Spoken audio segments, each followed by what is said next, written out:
कृष्ण नामे हि दोन्ही साजिरी हृदय मंदिरे स्मराकारे आपुल्या पण करा सोडवन संसार बंधन तोडा वेगी ज्ञान देवा ध्यानी रामकृष्ण माळा हृदयी जिव्हाळा श्रीमूर्ती रया आपुली आपण करा सोडवन संसार बंधन तोडावे गे नमो विठ्ठला राजया पांडुरंगा नमो रुक्मिणी माऊली ज्ञान गंगा नमो पुंडलिका नमो चंद्रभागा नमस्कार माझा रुक्मिणी पांडुरंगा पांडुरंगा प्रथमा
दुसरे चरण संताचे त्यांच्या कृपादाने कथेचा विस्तारू बाबाजी सद्गुरुदास तुका मनोजवं मारुत तुल्यवेगं जितेंद्रियं धीमतां वरिष्ठं वातात्मजवानरायुत मुख्यं श्रीरामदूतं शरणं प्रपद्ये नागेन्द्रहराय त्रिलोचनाय भस्मांगरागाय महेश्वराय नित्याय शुद्धाय दिगंबराय तस्मै नकराय नमः शिवाय शरदिंदु समाकारे परब्रह्म स्वरूपिणी वासरा पीठ निलये सरस्वती नमस्तुते विठाला विठाला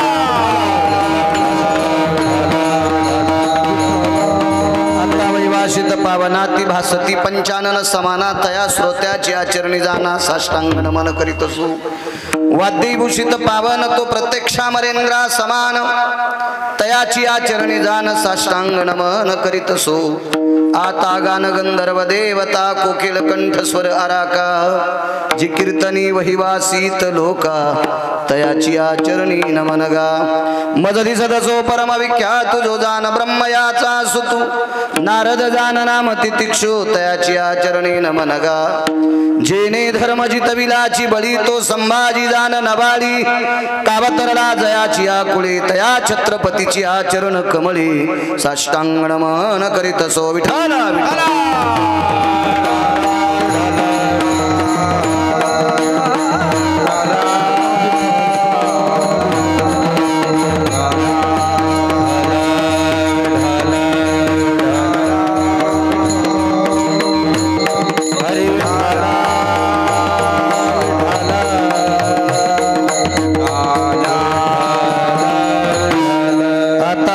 विलासिनी जे चातुर्यार्थ कला कामिनी ते श्री शारदा विश्वमोहिनी नमिली मिया नदी दिव्य गोदा तटीचा विलासी सदा प्रिय जो सज्जना वैष्णवाशी जया वर्णिता प्रेमात्यंत चित्ता नमस्कार माझा श्री गुरु एकनाथा पंचानन वयधिक्य जना वय सकल सुधा कल चंदयो गिरिजांपतयो सकल स्थिता पाशुपता वयति ते अरुण जना कैलासादे पतयन्नमा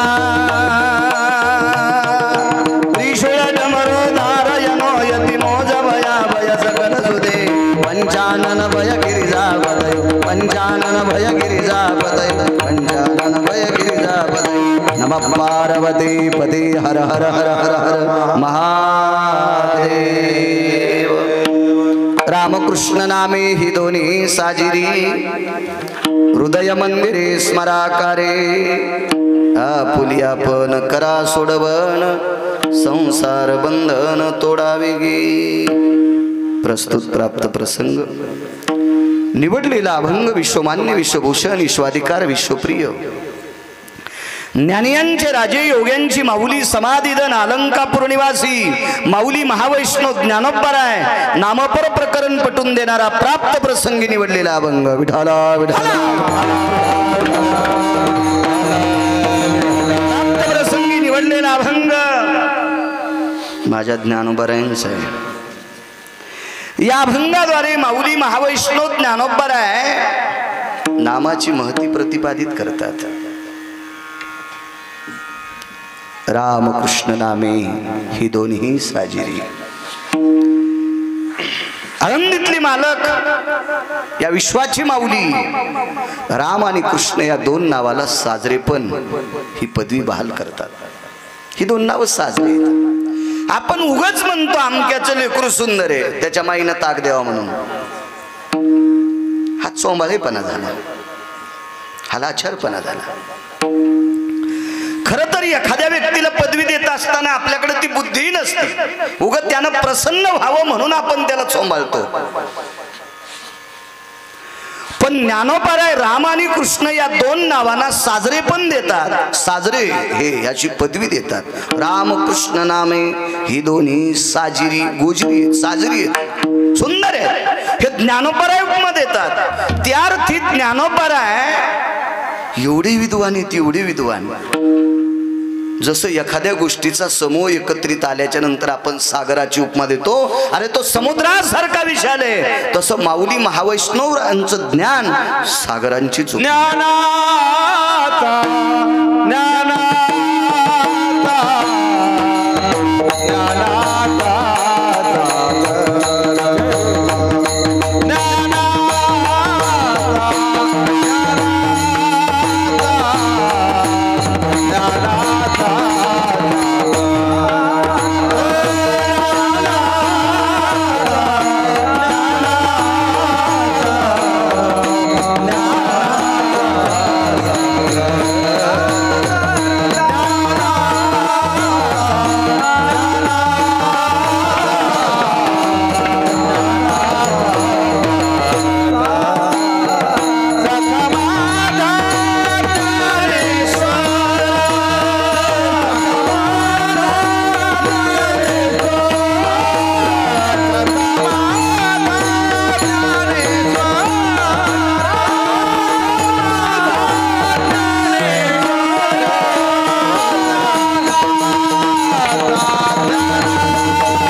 एखाद्या पहिलवानाची प्रशंसा करत असताना किमान शक्ती प्रशाली भयो यो जायते देहानाम कृतुच्चायस्ते स्ततेवचा ज्याला शरीराच्या स्नायूचं महत्त्व आहे, त्याचा अभ्यास आहे, शक्तीची प्रक्रिया प्रभासात क्रियात आहे, अशा व्यक्तीने एखाद्या पहिलवानाचं वर्णन करावा, त्याच्यात ते मोठेपणे. ज्याला संडासचा तांब्या धरता येत नाही ते म्हणलं पहिलवान खास आहे. सोंबळेस का तू? विठाला विठाला. साक्षी अधिकारी माणसांची खेडकर बुवा मानल्या जाते.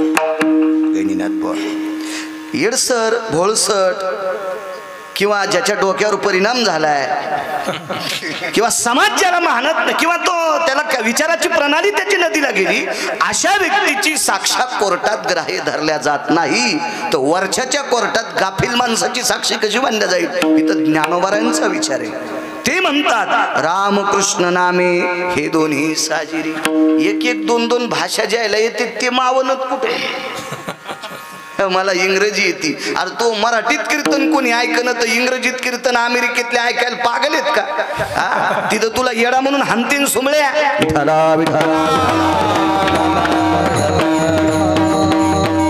दोन तीन भाषा ज्याला येतात ते कशात मावत नाही. आमच्या इथलं एक जण मुंबईला शिकायला होतं, गावातली माणसं येतात, त्याच्यात एकटा बोललं म्हणजे उत्तरेश्वर बो आपण खरं बोलायला होतो. त्याला 72,000 पगार आणि ते 71,000ची पेत होतं महिन्याला. ते वरचे 1000 खात्यावरले काढता येत नाहीत म्हणून त्याला पेता येत नव्हतं. तरी ते गावाकडे आले इंग्रजीत बोलायचं. Good evening, good morning. रुमण्यानंच हानीन म्हणलं तुला. तून मी मसुबाच्या डोहाचं पाणी संग पेलं. एकाच रानातल्या भाकरी ज्वारीच्या भाकरी खाल्ल्यातून तू काल परवा मुंबईला गेला. 72,000 पगार. तू यासारखे ही शिकणे अवतार चुपीन आणि तुम्हाला इंग्रजीत बोलतो, आपल्या भाषेत बोलत आहे. ज्ञानोबारायना भाषा 56 येत होत्या पण आपली नाही सोडली. 56 भाषेचा केला गौरव. 56 भाषा येत होत्या तरी मराठीची नगरी ब्रह्मविद्येचा सुगाळुकर. काय वैभव महाराज. ज्या योग्याला 56 भाषा येतात, ज्ञानियांचे राजे आहेत ते, आणि त्यांनी सांगावा रामकृष्ण नामे हे दोन्ही साजिरी. आणि बरेच संडासला पाणी नेत नाहीत. ते ना अध्यात्माची पुस्तकं पाठ केले आणि ते म्हणते आपण मंडपात आहोत का? मंडप आपल्यावरी आहे. बोट अंगठीत आहे का? अंगठीत बोट आहे. बुटात पाय आहेत का? पायात बोटे. सुमळ्या तू कळलं असं सांग ना. काय दळायला तू वाळू? ज्वारी दळली तर पीठ होईन, वाळू दळायला कोणाला खाऊ घाल तू? हे 2-2 पुस्तकं पाठ आहेत ते इकडचं इचकालीत. एक जण म्हणला रामकृष्ण हरी म्हणणं म्हणजे झडग्यात मोड धरणं. याची बसायची जागा निब्बर काठीने हाणायला पाहिजे. म्हणजे 2 महिने याला त्या जागेवर झोपता नाही आलं पाहिजे, बसून खाता नाही आलं पाहिजे. अशा हरामखोरावला दिला. विठाला विठाला.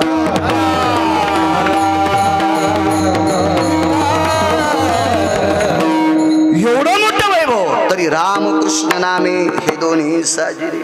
भाषा 56 येत होत्या. गैनीनाथ बुवा संस्कृत ज्ञानोबराय ज्या जागेवर बसणारे ती जागा झाडीत होतं.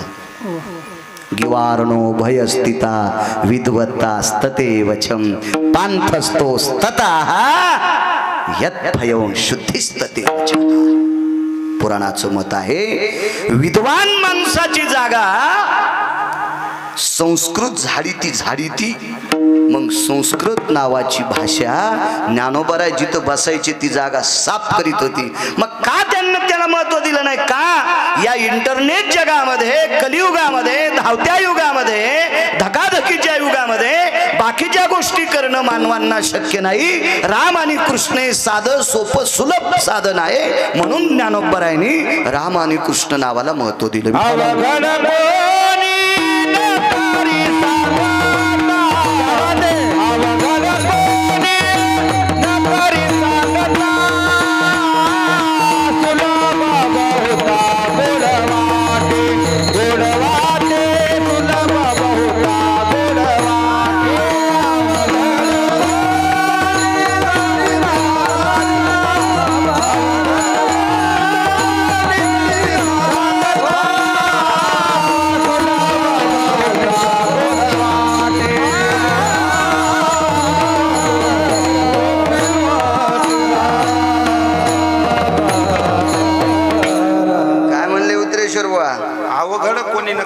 सांगता सुलभ बहुता गोड वाटे क्या अवघड कोणी न करी सांगता सुलभ बहुता गोड वाटे गोड वाटे अत्यंत गोड मोवळ हुलून खाव वाटतं का हुलिलेलं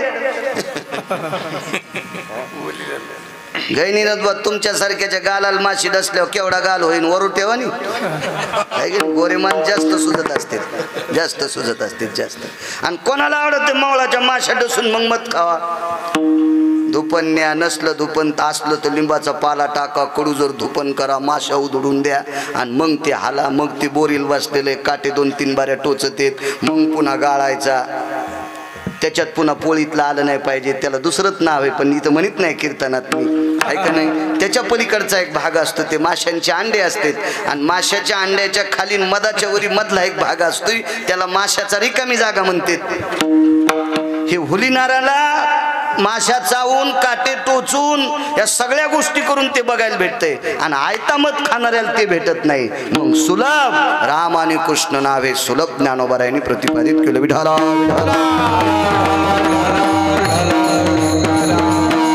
राम आणि कृष्ण हे 2 नावं साजरे आहेत असं ज्ञानोबाराय म्हणतात मी त्याच्यावर तुम्ही आशीर्वाद देताल त्याच्यावर बोलण्याचा प्रयत्न करील पूर्वी मोठ्या परंपरेनं जुनाट 71 वर्षाची परंपरा अजून 4 वर्षाला रौप्य महोत्सवाच्या याच्यात वाटचालीवर तुम्ही आहात फार मोठी जुनाट परंपरा नामनिष्ठ मुक्त कैवल्य वैकुंठवासी समाधीधन सद्गुरु वामन भाऊ प्रांतीय साधू प्रत्येक प्रांतात एक साधू विटेवरच्या मालकाने जन्माला घातला गणित बुवा हे महात्मे जर ज्या त्या भागात जन्माला आले नसती तर कपडे घातलेली माणसं जनावराच्या पलीकडे वागली असती माणसांनी माणसासारखं वागावा याच्याकरता प्रत्येक प्रांतात एका साधूची निर्मिती म्हणजे तो साधू जन्माला घातला तो साधू अवतार घेऊन आला याच्याच करता या परिसराचं सोनं व्हावा म्हणून वैकुंठवासी नामनिष्ठ मुक्त कैवल्य सद्गुरु वामन भाऊ या परिसरात जन्माला आले आणि या परिसराची पंढरी करून टाकली त्या महान योग्याने महान तपस्व्याने महान नामधारकाने महान नामनिष्ठाने त्या मुक्त कैवल्यांनी सद्गुरु वामन भाऊंनी लावलेलं हे रोपटं गेल्या 71 वर्षापासनं हे रोपटं सुकलंच नाही मधल्या 72च्या दुष्काळात काय पाणी आटलं असेल म्हणजे अर्थाचं पाणी किती आटलं असेल कन्या आंबाड्या घोगऱ्या काय त्या परिस्थितीत पण चालवत ठेवलेलं हे रोपटं गेल्या 71 वर्षाची परंपरा तुमच्या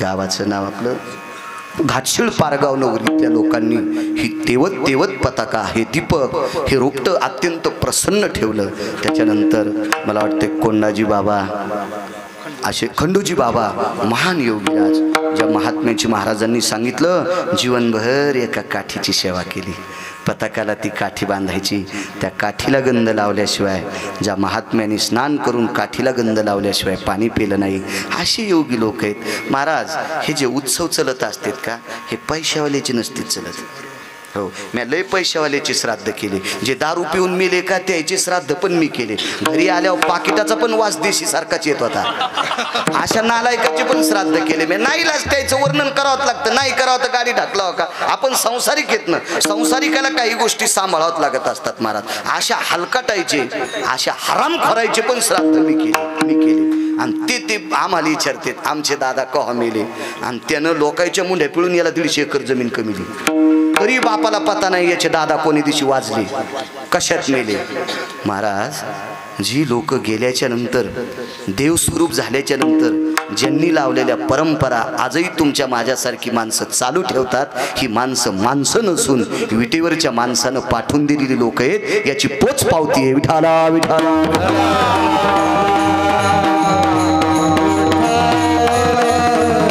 आणि अशा महान महात्म्यांच्या वाहत्या परमार्थिक गंगेत चालत असलेले हे गोड परमार्थिक पत्र ते तुमचं पारगाव गाव आणि ही जुनीच परंपरा याच्यात पहिल्या दिवसाचं कीर्तन माझ्याकडे आज गोड काम आहे फक्त पात्र टाकायचं उद्याच्या कीर्तनकारांनी पदार्थ वाढायचे मला फक्त आज पात्र टाकायचं काम आलं पहिलं कीर्तनकार म्हणजे पात्र टाकणं त्यानं हिशोबात टाकायचं विठाला विठाला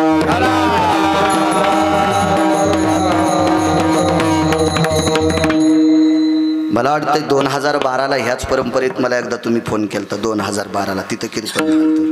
हेची देवा पै मागत चरण सेवा खंडित 2012ला. आणि त्याच्यानंतर पुन्हा आलो ते श्राद्धांच्या कीर्तनाला. आणि त्याच्यानंतर पुन्हा आलो चौथ्यांदा ते पवित्र गंगेतच. मधले कीर्तन वाईट आहेत असं मला म्हणायचं नाही, पण हे अशा परंपरेत अशा परंपरा कीर्तन रोज बी आहेत. सतारबाईनं क्रेशर टाकलं त्याच्यात मग कीर्तन होतं. खडी फोडायचं क्रेशर गैनीनाथ बुवा, खडी फोडायचं क्रेशर. माणूस मुसलमानाचा आणि कीर्तन हिंदूचं. मैं सत्तार मामू ये कीर्तन कैसा करने मला काय हिंदी येत नाही. नहीं तुम तुम्हारे सरी कब करो बोले एक ही बार बोलना 70 भाई ने क्रेशर डाला तुम्हारे लोग आते खड़ी लेके जाते.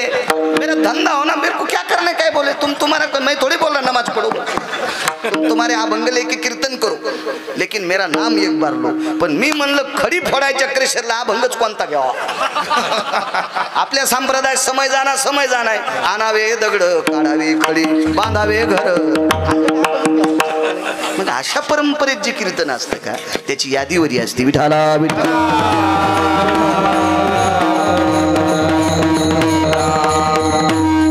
आणि या गोड परंपरेत आदरणीय गहिनीनाथ महाराज खेडकर मध्यंतरी फोन करत होते. येण्याचा योग आला. मी लवकर तुम्हाला भेटण्यासाठी आलो. मला माहीत होतं तुम्ही फार मोठ्या शास्त्रींच्या सान्निध्यात. जगन्नाथ अण्णा पवार महाराष्ट्रात पहिले 3 शास्त्री आले. जगन्नाथ अण्णा पवार, तुकाराम बुवा महामुनी आणि प्रल्हाद शास्त्री दैठणकर. काशी विद्यापीठाचे पहिले शास्त्री आणि महाराष्ट्रातले पहिले शास्त्री त्याच्यातले जगन्नाथ अण्णा काव्यतीर्थ होते. आणि तशा महात्म्याची संगती महाराज तुम्हाला घडली. आनंदाचा योग विठाला विठाला.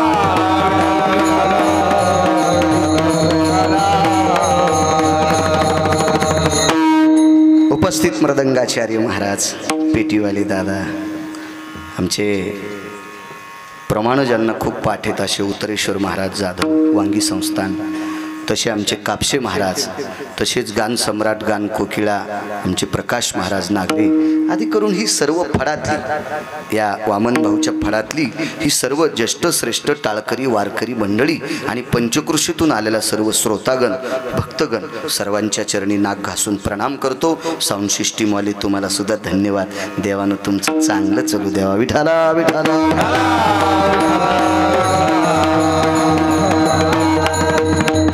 चांगली परंपरा आहे महाराज. मी एकदा इथं लवकर आलो. ते कीर्तन 10लाच होतं. सकाळीच आलो. इतकी माणसं इथं दिसली. आमच्याकडं 50-50 माणसं दिसल्या माणसाला वाटते कोणतरी गेलं. मी ड्रायव्हरला म्हणलं अरे 1000 माणसं इथं येत आपलं कीर्तन होत नाही. ते माणूस उतरले म्हणलं इथं कितकी करते. आमच्या इथं सकाळी लोक रोजचेच इतके असतात. काय परंपरा. आंघोळ झाली की माणसं दर्शनाला येतात भाऊ इथं. आणि थोडा वेळ विचाराचा प्रणाली होती. गोड वागणूक आहे. मी मागच्या 2012च्या या कीर्तनात नाही बघण्यात आलं, पण त्या श्राद्धाच्या कीर्तनाला लवकर आल्यामुळं मला पाहण्यात आले. म्हणजे एकोप आहे. नाही ते मोबाईलच्या युगात बायकोनं नवऱ्याला पापड वाढा. मोबाईल खेळता खेळता पापडाचा रुमाल झाल्यावर त्यानं खाल्ला. पापड हात तळल्या खावा लागतो ना. अशा वातावरणात लगेच ते कुजट होऊन जातो. आणि पुन्हा बायकोला म्हणला रुमाल दिलास का काय. ती म्हणली पापडच दिलाय बायला, फक्त तो उशिरा खाल्ला. मला नाही म्हणली महाराज ती, त्याला म्हणली. मला कशी म्हणे मी तर उत्तर फोडीन तिचं. विठाला विठाला.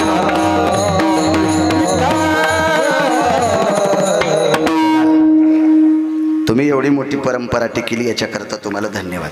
हां, तुम्ही मला बलिले याबद्दल धन्यवाद नाही. मला कीर्तनाला कमीत नाही. मला पंढरपुरातल्या मालकांना असा पैशाचा पाईप दिलाय, त्याच्यामुळे मी पानचटायला चोंबाळीत बी नाही आणि चोंबाळणार बी नाही. विठाला विठाला.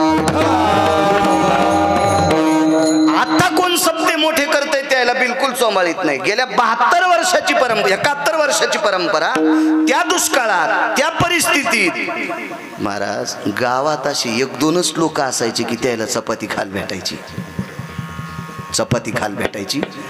चपाती हा विषयच नव्हता. आणि त्या 71 वर्षापूर्वी काय भीषण परिस्थिती असेल. उत्तरेश्वर महाराज मग अशी म्हणले आपण डोंगरात आलोत काय. म्हणलं डोंगरात नाही, पुढे गेल्यावर कळत. इकडं आल्यावर कळालं सगळं. वाटण सारे उसगीस सारे दिसत होते. मग त्या 71 वर्षापूर्वी ज्यांनी परंपरा सांभाळली ना त्याला किंमत असते. या बा लग्न झालं तेव्हा 1/2 एकर जमीन होती. त्या परिस्थितीत जी बायको नवऱ्याला जीव लावती का तिला पतिव्रता म्हणते. लय पगारीचे गठोडे आणल्यावर किलो किलो सोन्याचे दागिने केल्यावर ती चपलात होती. यार तिथं चोपडी आहे. विठाला विठाला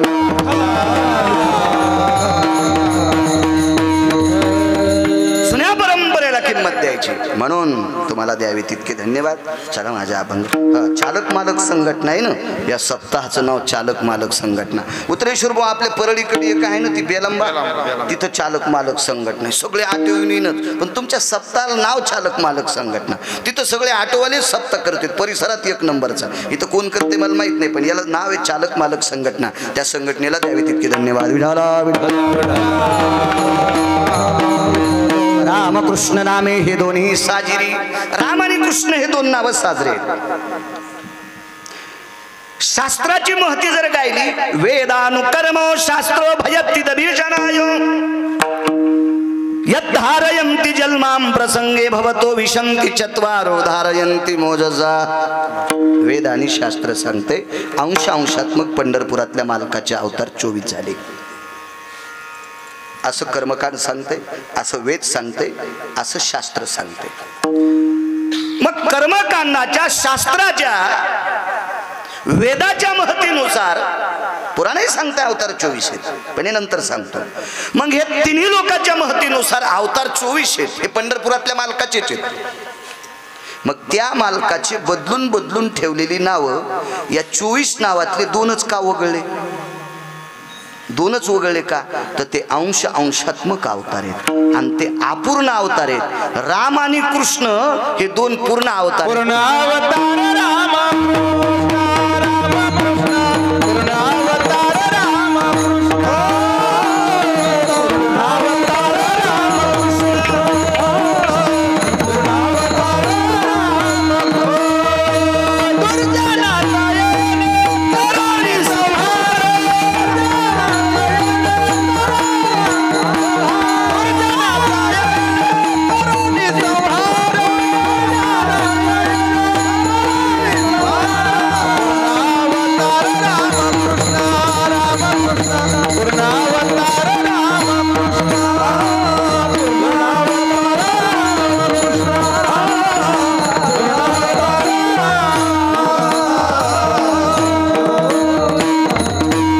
अवतार रामकृष्ण दुर्जनाचा येणे करोनी संहार.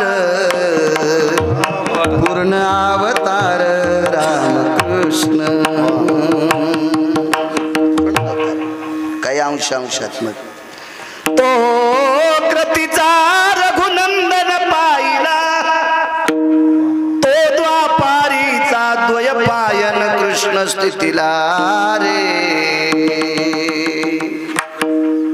मधल्याचा विषय जर सांगायचा झाला, वामन, परशुराम, मत्स्य, कच्छ, वराह, भागवत आहे का लक्षात येईल अवतार कसे करता येतात. पण राम आणि कृष्ण हे दोन अवतार पूर्ण आहेत. भारतीय संस्कृतीमध्ये पूर्ण गोष्टीला किंमत आहे, अपूर्ण नाही. बाईला साडी घेतल्यावर चोळी सोबत द्यावा का पहिली साडी फाटल्यावर चोळी द्यावा?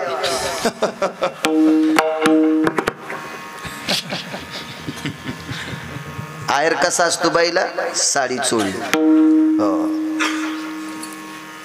जेवण कसं असतं गैनिन्यात बुवा? भाजी असो, भाकरी असो, कण्या असो, आंबाड्या असो, जेवणाची पूर्तता पाण्यान होत असते. अन्नपूर्ण भय सकल स्तुता उदरो व्यथा भया भय तृष्णाय नायन हितायशा आकांती निष्पती भयोजना पूर्णति मुच्यत सकल भया भय जायन्ते नन सकल सुधा धरवांगे भव सकल सुधायम अन्नपूर्ण भय सतीवच नैवम गांजा कसम लिखितम. हे गांजा फुक्यान लिहिलं का?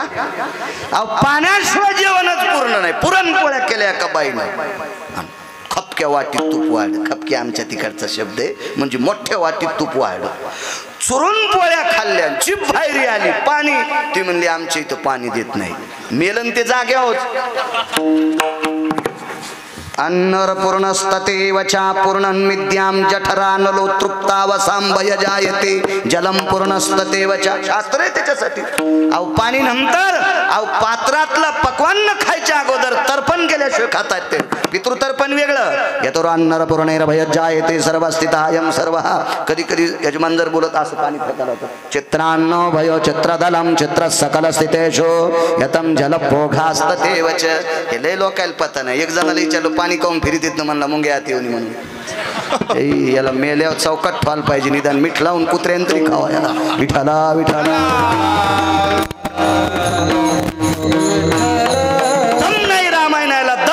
तेही पाप केलं नसतं. बाकी दुसरं पापच नाही तरी मिळ नाही. आणि काल परवा दाढी कटिंग श्रावणात करीत नाही म्हणला. आपलं लयच काम भारी आहे म्हणला. श्रावणात आपण दाढीच करीत नाही. मी म्हणलं अरे नावी तू ही दाढी करताना पटकन तुला खुर्ची घेत नाही इतकी तू हे बेकार केस. आणि तू ह्या केसात कसा शंकर गुतल रे. हा गंजा जाण्यानं तुला बुट हाणलीत बिल न दिल्यामुळं. आणि त्या दाढीच्या केसात कसे शंकर काही सोंग. आमची नवरात्रात एक जण बाजावर बसत नव्हतं.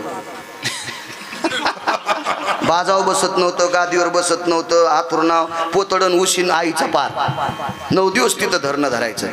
आणि नवरा दसरा झाला की बापा बापा बापा बापा त्याला कुत्रे पण भेट होते.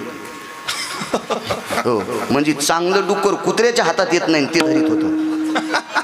आणि तो नवरात्रात 9 दिवसाचा उपासन शाबुदाना. इतकी येडी देवी आहे का याच्या नादी लागायला. अरे त्या देवीनं रावणाला दळलंय तर याला तर घुसू घुसू हानीन ना. आगाव पण आहे. विठाला विठाला. राम आणि कृष्ण हे अवतार पूर्ण आहेत आणि पूर्ण गोष्टीला आपल्याकडे किंमत आहे. आपण खळे देत होतो गुत्ते. ज्वारीचं खळ. ज्वारीचं खळं ज्वारी पाडणे ज्वारी बांधणे ज्वारीची जमा करणे ज्वारी मोडणे ज्वारी खळं करणे ज्वारी मालकाच्या घरी टाकणं ज्वारीच्या कडब्याची वळई घातली भुस्तीच्या पोटाशी लावणे वळईला काट्या लावणे आणि मग चंदी मागणे.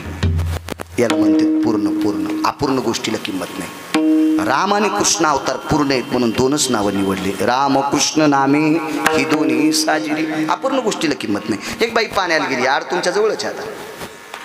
ह्या आडावर 2 बायका पाण्याला आल्या. एका बाईची घागर भरली आणि दुसऱ्या बाईची घागर अर्धी भरली की बकिटाचं दोर तुटलं. बकिटाचा दोर तुटला. दुसरी कोणी बाई आलीच नाही. बकिट आणायला घर लांब होतं. दोघीनं घागरी डोक्यावर घेतल्या. मला सांगा भरलेल्या घागरीवालीला रस्त्यानं चलताना त्रास झाला का अर्ध्या घागरीवालीला. काय हुशार माणसं आहेत. उजडूस तर कीर्तन सोडित नाही आता. हुशार माणसं आहेत. जिची घागर भरलेली जड आहे तरी पण ती डौलत डौलत गजगामिनी येऊन पदाश्रितो. म्हणजे अशी गोड सदृढ हत्तीन जशी चलती तशी एक सात्विक डोक्यावर भरलेली घागर घेऊन चाललेली माऊली अशी हत्तीनी सारखी लटक लटक चालत होती. पण जिच्या डोक्यावर अर्धी घागरे तिची मान झटकत होती. कमर हालत होती. पाये हेडगळत होते. घागर इसळत होती. सगळ्या घागरीतलं पाणी खाली आलं आणि लग्नातली इटी तासाची चप्पल घातलेली होती तिनं. ती चौकातच पडली. सासून पुन्हा विचारलं हे तू ह्या माईन शिकेल तर का. त्याच्या माई पस्तोर सासू गेली. सासू ज्वाला मिरच्याच होती. तिची माई इचकिली. माई पस्तोर नेऊन इचकिलं. हे तू ह्या माईन शिकेल तर का. अर्धी घागर भरून आणली. लवटाचा दोर तुटला. आता माय दृष्टांत संपला. योहरामध्ये आपण वावरत असताना भरलेल्या घागरीचा त्रास त्या व्यक्तीला होत नाही. अर्ध्या घागरीचा त्रास तो होतोच पण घरी गेल्यावर पण त्रास होतो. अपूर्ण गोष्टीला किंमत नाही. राम आणि कृष्ण नावं पूर्ण आहेत म्हणून साजरे. याच्यातलं साजरे पण काय असेल बरं की जेणेकरून ज्ञानोबराय सांगतात साजरेपणे. ते का गिरगावचा बाळू इचकायला का. राम आणि कृष्ण नाव साजरे. मी सांगितलेलं पप्याची माय ऐकायची नाही. तुम्ही कशी ऐकता. ज्ञानोबरांचं वाक्य काय ताकद असेल उत्तरेश्वर नागरी बोया साजरेपणात. नारदाला शाप लागला. नारद 6व्या क्रमांकाचे संन्यासी. बायको भेटत नाही म्हणून संन्यास नव्हता केला. मुळात संन्यासी होते. मधात थोडंसं इचकलत. त्या इचकल्याचे पडसादही भेटले लवकर. हो लवकर भेटले. जाऊ दे आपल्याला ते नाही सांगायचं. पण 1 नंबरचा संन्यासी. 19 संन्याशापैकी 6व्या क्रमांकाचा संन्यासी देवर्षी नारद. सर्व देवावर श्रद्धा. एका यज्ञात गेले आणि यज्ञात खरं बोलत असताना एका व्यक्तीला राग आला आणि त्या व्यक्तीनं शाप दिला. स्थिरत्वम धरायाम जायते. इतकंच सांगतो. त्या व्यक्तीनं शाप दिला. नारदा पृथ्वीवर एका जागेवर कुठं थांबणार नाही. काय करावं. ज्याला आश्रम नाही ज्याला मठ नाही, ज्याला बँकेत खातं नाही, ज्याला खिसा नाही, शर्टच नाही ना गैनीनाथ, शर्टच नाही, अशा संन्याशाला शाप प्रदान झाला की गावात एका कुठंच थांबणार नाही, कुठंच अख्खं जीवन भजन केलं, अख्खं जीवन। शेवटी तिन्ही देव एकत्रित केले, ब्रह्म, विष्णू आणि महेश, आणि या तिन्ही देवाला आपली व्यथा सांगितली। अहो बघा ना किती चुकीचं कामं करणारे माणसं नाना प्रकारची चुकीचे कामं करून येते, तरी पण त्याला संध्याकाळी त्याची बायको जेव घालती आणि आरामशीर गादीवर झोपत येत। मी जीवनभर भजन केलं पण मला एका गावात थांबता येत नाही। ब्रह्मदेवानं सांगितलं आपल्या आटोक्याच्या पलीकडचा रोग आहे, याच्यासाठी आपल्याला औषध नाही। शिवजीनं सांगितलं नारदा आपल्याला याच्याकडे औषध नाही। भगवान विष्णू परमात्म्याला सांगितलं मी तुमचं रात्रंदिवस भजन करतो, श्रीमन नारायण नारायण नारायण, रात्रंदिवस भजन आहे। अख्ख्या पूर्ण गोष्टीवर तुळशीपत्र ठेवलंय आणि माझा शाप संपत नाही। भगवान विष्णू परमात्मा पंढरपुरातल्या मालकांना सांगितलं नारदा हे तुम्हाला असाध्य रोग झालाय, हा रोग आमच्याकडे नीट होत नाही। उदास आहेत नारद, उदास। नारद तुमच्या इथं सप्त्याला आले, जेवण झालं, जरी तुम्ही गावातले लोक म्हणले मुक्कामाला थांबा, नारद गण घरात येतात पण पाय थांबतच नाही, ते चालायला सुरुवात करते। स्थिरत्वम नैवम धराधरेषु, या पृथ्वीवर नारद एका जागेवर थांबूच शकत नाही। हा नारदाला दक्षाचा शाप होता, आणि दक्ष भगवान शिवशंकराचे सासरे होते, गिरिजा मातेची वडील होते दक्ष, प्रसूतीचे पती होते। प्रसूती दक्षाची पत्नी होती। नाव लय गोड होते महाराज बायकांची, लय गोड नाव। परवाला आमच्या मित्राला पोरगी झाली, म्हणलं काय नाव ठेवलं रे, म्हणलं चुटकी। काय नाव काय, श्रावणात जर मुलगी झाली ना हरिप्रिया किंवा हरप्रिया नाव ठेवायचं। विठाला विठाला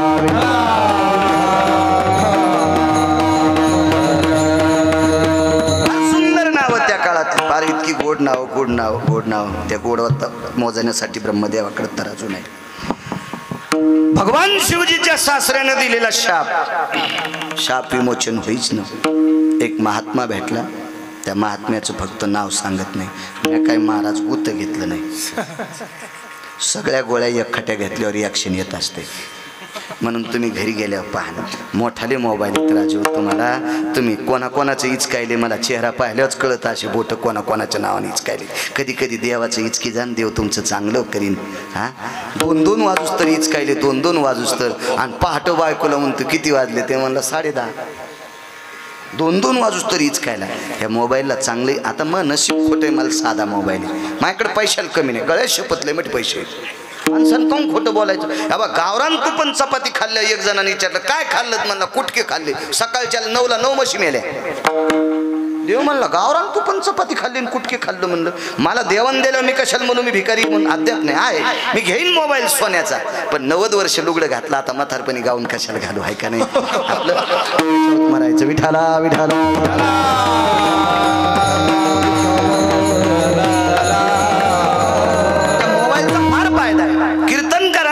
अभंग आता एकाही भजनाला विचारायचं काम नाही, अभंग कोणतं ते पटन दाबलं केलं, चांगल्या गोष्टी आहेत ना त्याच्यात, घेत जा तुम्ही पुराण बघा। हा कोण साधू असेल बघा, ज्याने नारदाला उपदेश केला, ज्या नारदाने ब्रह्मदेवाला एकदा उपदेश केलाय, ज्या नारदाने एकदा पंढरपुरातल्या मालकाला 4 वेळेस उपदेश केला, 4 वेळेस, एकदा पंढरपुरातल्या मालकाचा संसार इचकाला।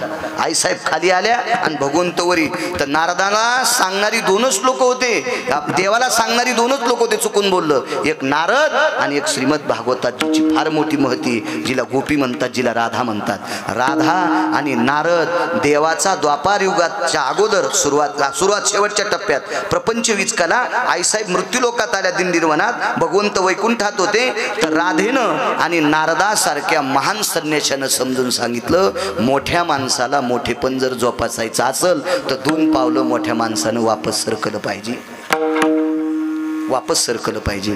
देवा विश्व तुमचं भजन करतंय, तुम्ही लहानपणा घ्या आणि आईसाहेबाकडे जा, तुमचं मोठेपण वाढन. म्हणजे पंढरपुरातल्या मालकाला 4 वेळेस उपदेश करण्याची ताकद ज्याच्यात आहे त्याला नारद म्हणतात. नारद. आणि अशा नारदाला एका वारकऱ्यानं संदेश दिला, एका महात्म्यानं संदेश दिला. वारकरी निश्चित म्हणावं लागत, निश्चित म्हणावं लागत, निश्चित म्हणावं लागेल. त्या वारकऱ्यानं संदेश दिला, नारदा तुमचा शाप जर संपवायचा असेल तर तुम्हाला भजन करावं लागेल. तापलं म्हातारं ते नारद, इतकं तापलं नागरे बुवा. अहो मी भजन नाही करतो तर काय करतो मग? अरे झोपीत पण नारायण नारायण म्हणतो, काय म्हणालो? ते म्हणला बाबा तुमचं दुखणं मला सहन होईना म्हणून मी तुम्हाला औषध द्यालो, तर तुम्ही मला धुनकवायले, मग तुम्ही भजन करा म्हणाले. मग आता काय करतो मी? ते काय गाणे म्हणालो का? बाकीचे म्हणतात तसे. काही दिवसाला कीर्तनात अभंग आहेत का गाणे आहेत हेच कळणार नाही. आणि अशा लोकांना बलिणाऱ्या त्या लोकांना पाप नाही. जी माणसं तशा लोकांना बोलिते, पुढं बसलेल्या लोकांच्या 43 पिढ्या मातीत जात्याल. अर्ध पाप तुमच्या बोकांडीवर बसणारे आहे पुरावा.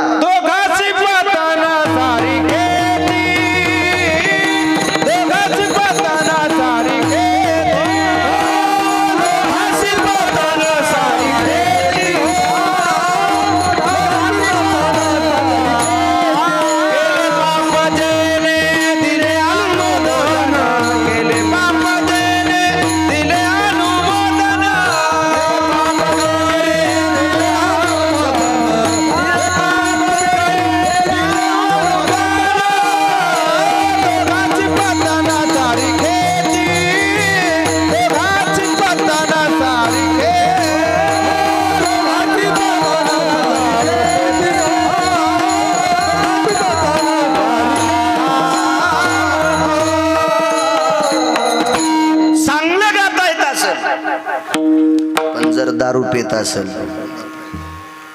आणि त्याला जर गावकरी बलित असतील तर परमार्थात येऊन त्यानं केलेलं पाप अख्ख्या गावातल्या लोकांना फेडावं लागेल. अख्ख्या गावातल्या. मला आणा नका आणू, तुम्हाला 30 गाव पठ्याला 36 गाव मी काय मागं लागे नाही, बिलकुल नाही. माझ्यावर नैसर्गिक आपत्ती येऊ नये. माझ्या 9-10 पिढ्या सुखान खात्याला इतके पैसे आहेत माझ्याकडे. मी काय डाके थोडी टाकले कोणाची, तर खुल्लेआम सांगतो, खुल्लेआम. हो नाही चोंबाळणार पांचट आहे, पण त्याचं पाप फेडावं लागते. चोरी करणाऱ्यापेक्षा गहिनीनाथ महाराज, चोरी करणाऱ्याला घरातलं पिणाऱ्याला अर्ध पाप असते, अर्ध पाप असते, अर्ध पाप. तेव्हा पोरग कीर्तनाला गेलं, एक चांगला बूट घरी घेऊन गेलं. माईनं त्याच बुटानं त्याच्या थोतरात एक ठोका हाणायचा आणि जागच्या जागेवर बुट नेऊन टाकायचा. धर्मानुकुलो कामिनीस्ततेवच यत्पुनिता गेहानाम ग्रामस्तो यत्पुनितो ती जायते. आपल्या मुलाची चूक तात्काळ दाखवून त्याला शिक्षा देणारी माय ज्या गावात आहे त्या गावात टायमाला पाऊस पडतो, त्या गावात वेळेला पाऊस पडतो. पोरानं चांगला बूट चोरून आणल्या, ते बूट जर पोराच्या बापाच्या पायाला बरोबर आला तर माय दुसऱ्या दिवशी म्हणती माया पायासारखी बी चप्पल घेऊन ये. अशी माय ज्या गावात आहे त्या गावात नाहीच, पण परिसरातल्या 9-10 गावाला घेऊन जळती ती आऊ. विठाला विठाला. चांगलं वागण्यात लय मोठा परमार्थ आहे. जी बाई नवऱ्याची सेवा करते का तिच्यावर वामन भाऊंची कृपा, तिच्यावर पंढरपुरातल्या मालकाची कृपा, तिच्यावर काशीतल्या मालकाची कृपा. जी नवऱ्याची सेवा करीत नाही, कीर्तनकाराला आणि भागवतकाराला काजू टाकून दूध देती ना, हिच्या झोपीत भितर अंगाव पडून गळ्यात शपथ. हो उद्याच्याला गिरगावकर मरण जर खोटं बोलत असेल, एखाद्याला जर पाहिजे असेल पुरावा तर बैठकीत गेल्यावर सांगतो त्याचा श्लोक. हो मी नाही वाचिले शो बोलणार कधी मी. भ्रतारेवच सकल पुनिता यज्जायते जगत्रया. बाईचा सर्वात मोठा देव आपला पती आहे. ज्याचे ज्याचे लग्न राहिले, ज्याचे ज्याचे मायबाप जिते त्याला सांगतो मायबापासारखा देवच नाही. तुका म्हणे माया बाप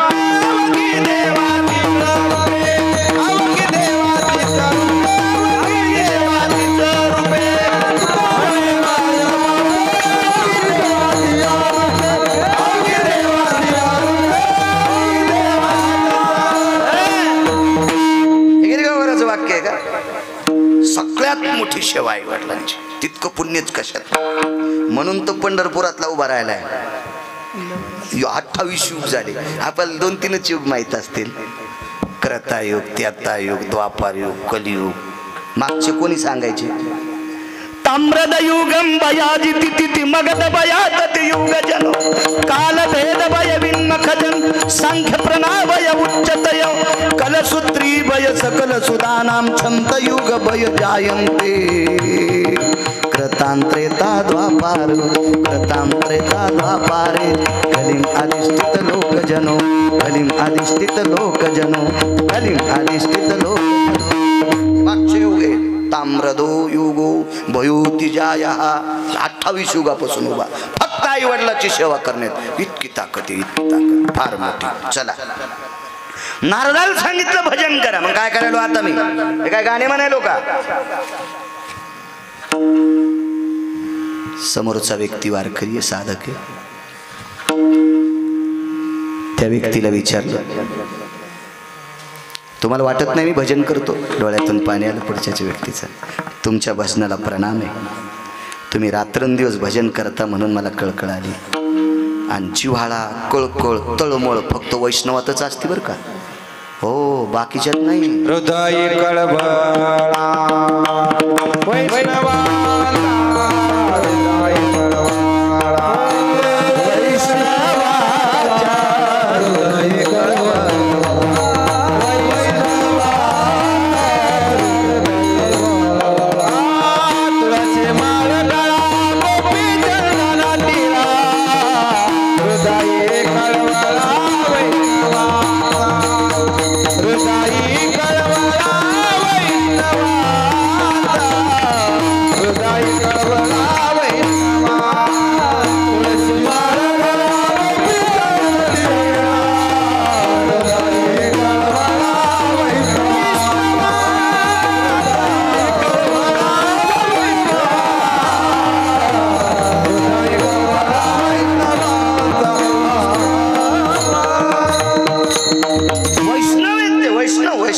वैष्णवाच्या अंतकरणात कळकळ असते, कळकळ तळमळ असते.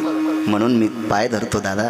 महाराज देवर्षी नारदा जीवनभर भजन करता, पण तुम्हाला एक दुःख आहे, तुम्हाला एका जागेवर थांबता येत नाही. ते एका जागेवर थांबता यावा ते औषध माझ्याकडे, पण तुम्ही भजन करा. पुन्हा तापलं नारद.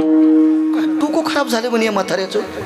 अरे आयुष्यभर भजन करतो मला भजन कर म्हणाले. अहो महाराज, तुम्ही भजन ज्या नामाचं करता ते नारायण नाव वाईट नाही, पण या पापातून मुक्त होण्यासाठी दुसरं नाव घेणं गरजेचं आहे. तुम्हाला ठिकाण सांगतो त्या ठिकाणीच भजन करावं लागेल, आणि जे नाम सांगतो त्याच नामाचं भजन करावं लागेल. पैठणच्या मालकाकडे एक आचार्य गेले. ते ओरिजिनल आचार्य होते, आचार्य नव्हते, किंवा पत्रिकावर टाकलेली पदवी नव्हती. हे बा, पांचट पदव्या पत्रिकावर टाकून घ्यायच्या नाही, आपल्या मनाला मळमळ वाटावं. हो, एकदा पत्रिका खाली पडली आणि त्या पत्रिकावर फोटो होता आणि फोटोच्या खाली नाव होतं अमके अमके रिकामी जागा. कुत्र्यान लगी करता करता बंद केली. तर मी म्हणलं, अरे टब्या तू कस काय लगी करता? म्हणला, महाराज मी बेसरामाच्या झाडावर लगी करीन, पण ह्या माणसाची पदवी खोटी आहे म्हणून मला त्याच्यावर लगी करावं वाटतं. म्हणजे आमच्या शेजाऱ्याच्या कुत्र्याला कळते पदव्या खोट्या येतात, पण बऱ्याच कुत्र्यांना कळत नाही. आपण त्या लायकीचे नसताना सुद्धा पदव्या चिटकून घेतो. असं कळायला पाहिजे 2-2 कुत्र्यांना. विढाला काय होतं माहितीये का? काय होतं माहितीये का? त्याचं मात्र होतं महाराज, मात्र होतं. ज्या बाईनं नवऱ्याला, जित्या नवऱ्याला आडात ढकललं, तिला जर पतिव्रता पदवी दिली तर इथून पुढची पिढी मातीत जाईन टिकले लावणार पोरीची. सगळ्या तिचाच फोटो लावून पाया पडतील. त्याला सांगावं लागन, वचा, द्वारका, अंतिका, मंजुळा, कस्तुरा, तुम्ही जिला पतिव्रता म्हणतात का? तिनं जित्या सकारामजीला आडात ढकललं. हे सांगणं गरजेचं आहे, सांगणं गरजेचं आहे. हो, कधी कधी त्याच वेगळं होत असते, कळालं पाहिजे. एक बाई शंकराच्या दर्शनाला चालली, भगवान शिवजीच्या दर्शनाला चालली. श्रावण महिना होता आणि श्रावण महिन्यात प्रत्येक सोमवारी एक मूठ असते, मूठ, त्याला शिवमूठ म्हणतात, शिवमूठ म्हणतात, शिवमूठ.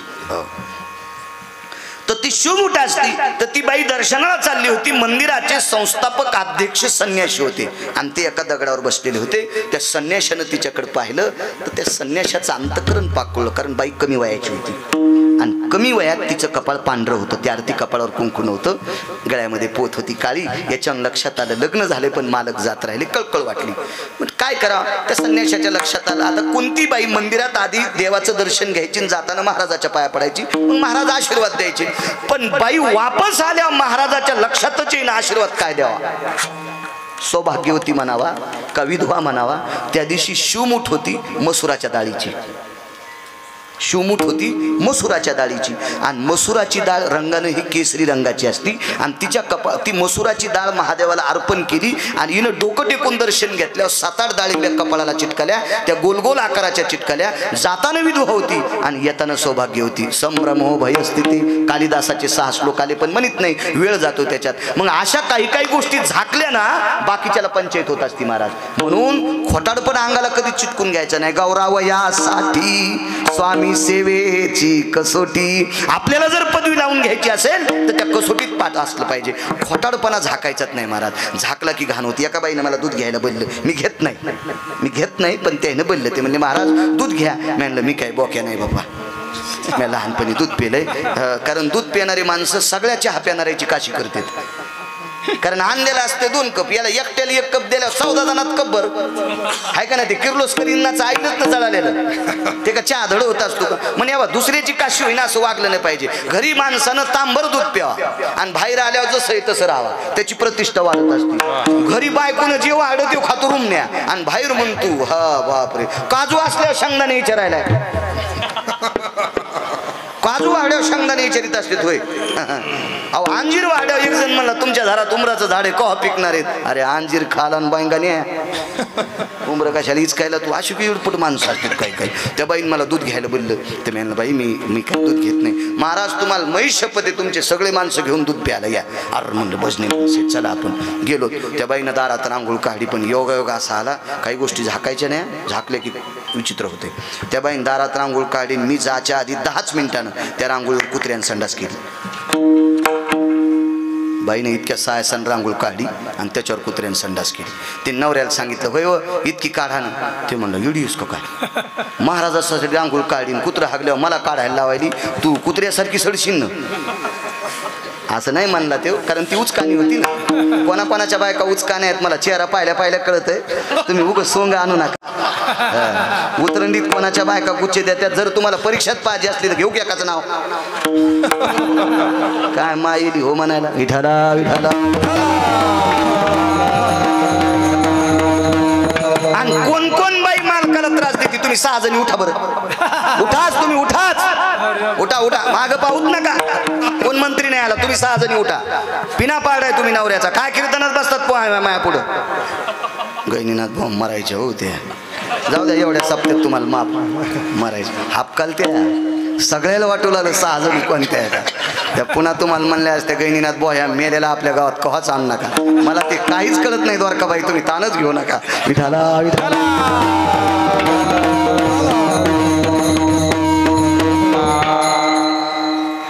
शेजारीला त्रास दिला, तू हे कुत्र्यानं संडास केली. ती शेजारीन तर लय भारी होती. ती चौकात नवऱ्याला रट्टी देत होती. नवऱ्या तसंच होतं बुट हरपून येणार. हे कोणतं धड होतं. ती म्हणली माया कुत्र्यानं संडास केली याच्यावर नाव आहे का. इतकी पार बाई.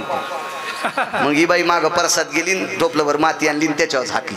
मला हे शेतीचा नाद भागवताला असल्यामुळे मला काय शेतात जातात नाही आलं आणि काळी माती टाकली होती. म्हणलं आपल्याला काय आपल्या घरच्या शेतात जाता नाही आलं, आपण ह्या मातीवर पाय द्यावा. पण 1-2 पावलं खालीवरी केल्यावर नंतर कळालं माती वल्ली नसती. काय लागलं आता नंतर कळालं काय लागलं. मग माझ्या धोत्राला कसा पुशीन. तिनं 22,000चा गालीच्या बसायला टाकला होता. मी त्यालाच पाय पुसले. ती म्हणली महाराज गालीचा कस काय बसला भरला. मी म्हणलं घाण झाकल्यामुळे भरला. बाईनं कुत्र्याच्या संडासवर माती टाकली नसती तर मी पाय द्यायला असता का नाही. म्हणून चुका झाकायच्यात नाही सज्जनांनो. विठाला विठाला.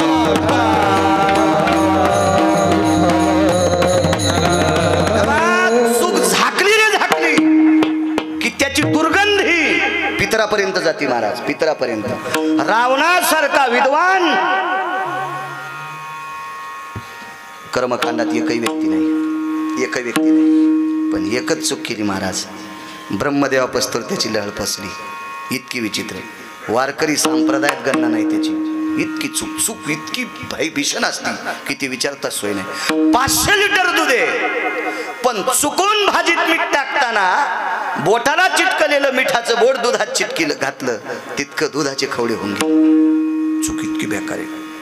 चला, देवर्षी नारदांना सांगितलं तुम्ही भजन करता मान्य, नारायण नाव वाईट नाही, पण या नामाच्या साधनेनं तुमचं पाप संपत नाही. ती नामात ती पात्रता नाही, किंवा ते नाम पवित्र आहे पण या कालात त्या नामाची पात्रता नाही, सिद्धता नाही. तुम्हाला जर या पापातून मुक्त व्हायचं असेल, प्रत्येक ठिकाणी राहायचं असेल, या दुःखातून जर तुम्हाला मुक्त व्हायचं असेल तर एका ठिकाणावर भजन करावं लागेल. ते जाग्याचा महिमा आहे आणि या नावाचं भजन करावं लागेल. म्हातारं म्हणलं अरे बाप्पा सगळ्या जगात भजन करतोय. हे सगळं बाजूला ठेवा. बद्रिकाश्रम नावाचा आश्रम आहे. तिथं विटेवरचा मालक नारायण रूपात आहे.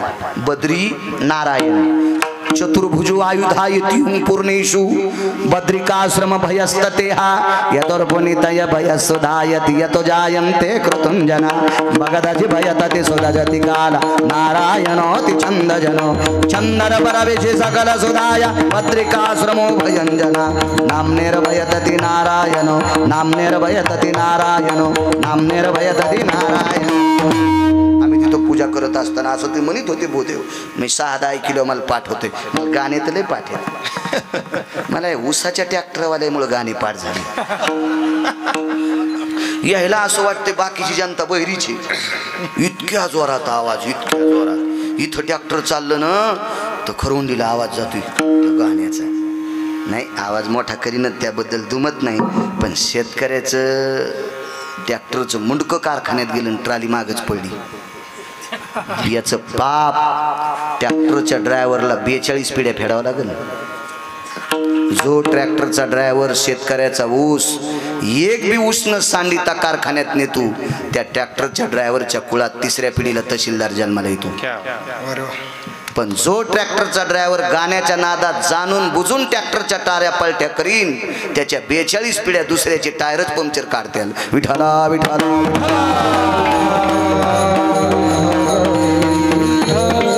कारण अहो संध्याकाळी 50 लाखाच्या बंगल्यातून उठणारा माणूस नसल बॅटरी तर मोबाईलचा उजेड लावून त्याच्या ग्राउंड मध्ये फिरतो. 15-15 फूट वाढलेल्या उसात शेतकरी राजा बिना बॅटरीचा फिरतो. त्याचं काय दुकान आहे उन्हात, काय दुकान आहे पावसात, काय दुकान आहे हिवाळ्यात. निसर्गाच्या कचाट्यात ज्याचं दुकान अडकले तो शेतकरी राजा रक्ताचा घाम करून मातीत टाकतो. त्याला देव समजून त्याची सेवा करा, आपले पूर्वज उद्धरतील. विठाला विठाला.